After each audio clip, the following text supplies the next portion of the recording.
I'm working on a new thing. It's called self-preservation. So far it's going... well, it's going. So for this week, I had planned a traditional art piece, and that's the medium I'm most comfortable in. Then I got sick, and I went, oh, it's gonna be so difficult to do a single piece in the medium I'm most comfortable in. You know what I should do instead? I should record 7 digital art pieces. So that's what we're doing today. I, of course, love fantasy art. You might be able to tell by some of the other pieces I've done. I'm actually really excited for this challenge. I'm turning each color of the rainbow into a witch. Here's where we encounter a new problem. Sick Tracy forgot to hit record, so that left me with 2 options. Explaining the art piece and being like, oh, I made it. I really wanted her to be romantic, very flowy, very red for love, a little bit of drama, a little bit of old Hollywood style. Which takes us back to option 2, making a whole new piece. Obviously, I'm not gonna be making a second Red. That would be crazy. For Red 2.0, I wanted something different than the first Red, and I came up with that being Red's little sister. See, Red numero uno is a little flighty, and she sometimes follows her heart over her head. Her little sister saw that and went, I'm the big sister now.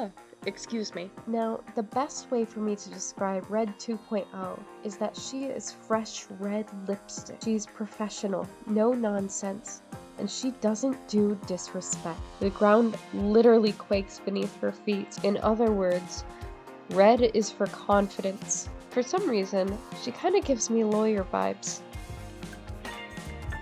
Orange is quite something. As I drew her, I kind of wanted her to be a DIY teen, like a 16-year-old girl who just loves figuring out her own things, but doesn't really know how to sew yet, so a lot of it's like fringe, ribbon, hot glue, and flowers, that kind of thing. But of course, when I did that, it changed the vibe of her quite a lot, and I'm gonna be real honest, I think I turned her into a couch. I mean, look at her. Does she not look like one of those orange couches from the 70s? And I don't mean that in a bad way. I kind of enjoy it. Orange is for bold, I suppose. Yellow is actually the first one I did, and I don't think she's terribly unique because I saw the color yellow and went sunflower fairy. I'm pretty sure that's a very common thing to do. But anyways, I tried to make her body type very thin and lanky, kind of like a stem, but I imagine she has very powerful magic. But she doesn't want power or money, she just wants to wander the land, grow her flowers, make more and more fields of flowers, and just sit and watch the sunrise. She just wants that simple life, so yellow is for the sunlight.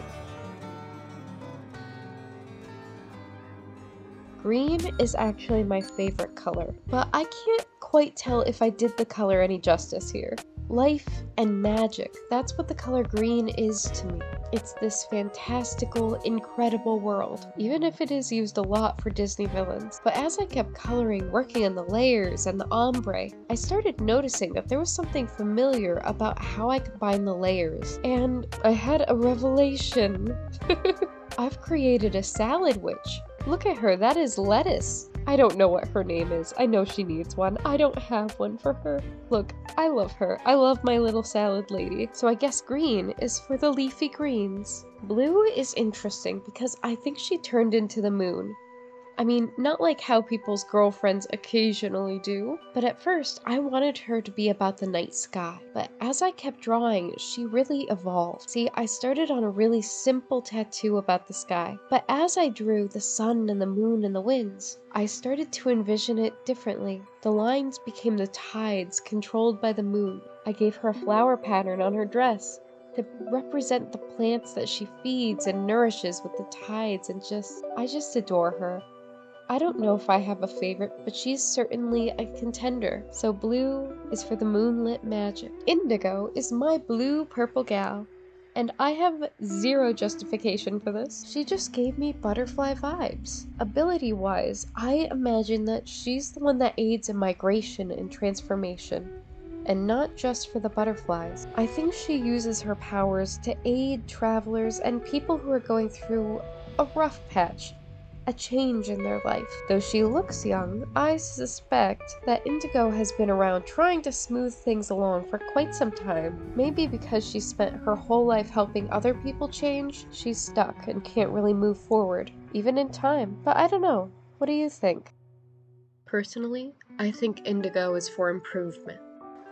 And last but definitely not least is Violet. Let me tell you, she is also a contender for my favorite. She's the one with the most complete backstory. See, our friend here is shy and quiet, though she wasn't always a shrinking Violet. She was fun and bubbly until she lost someone. Maybe it was a partner or an almost love, a friend, but all she has left now is the locket. I think she has so many layers to her skirt because she can't stand letting go of a single piece of a skirt, even if it's worn out or torn. She just keeps layering and layering them, and she does the same with memories, with people. She can't let go of anything or anyone, and she definitely can't let go of that locket. Otherwise, she's scared that she'll lose the memory of them too. And though it's sad, I think there's always going to be hope for her. I think one day she'll open that locket and she'll begin to start the journey of letting go. So Violet is for mourning, as well as hope in the morning light.